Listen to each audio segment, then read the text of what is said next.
L'exposition a pour but de retracer l'histoire de la vaisselle à travers les âges.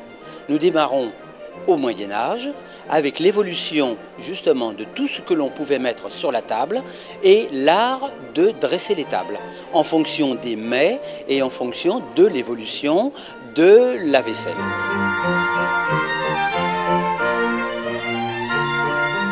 La vraie porcelaine, entre guillemets, enfin les grands services, étaient quand même réservés à la bourgeoisie et à la noblesse. Parce que ces pièces, évidemment, étaient faites à l'unité, à la main, peintes toutes à la main, bien évidemment. La grande manufacture de Vincennes qui a déménagé à Sèvres après, sous les mules de Louis XV, bien évidemment, ne pouvait pas correspondre à des gens de faibles revenus. Mais pour dire que, progressivement, cette vaisselle c'est un petit peu démocratisé, mais il faut reconnaître que dans les listes de mariage, la vaisselle et le service étaient encore il y a quelques années les pièces maîtresses des listes de mariage.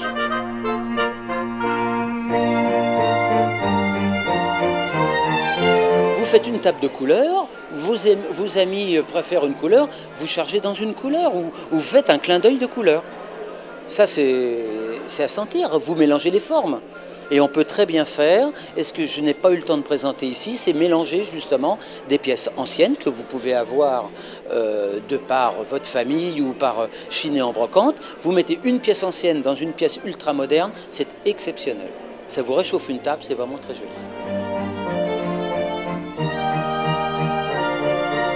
À l'école du Louvre, ils nous ont appris ça. Lorsqu'on veut que l'œil remarque, on la met sur un socle. Dans une vitrine, vous remarquerez que la pièce maîtresse d'une vitrine, c'est sur un socle. Donc, vous la mettez sur un socle ou vous la mettez en centre de table et vous décorez autour. Et là, vous en rajoutez. Vous rajoutez les galets, vous rajoutez des paillettes, des papillons, des plumes, des oiseaux, tout ce que vous voulez. Mais votre pièce sera bien mise en valeur, alors que le reste de la table peut être toute blanche.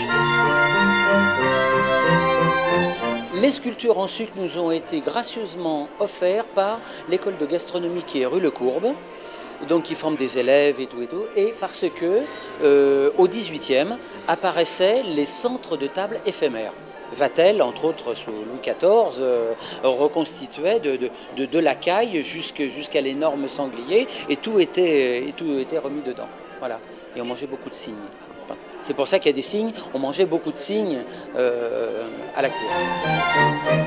J'ai appris à travailler à l'atelier Le Chambrelin, dans le quartier de la Tour Maubourg, donc qui était le plus grand atelier parisien.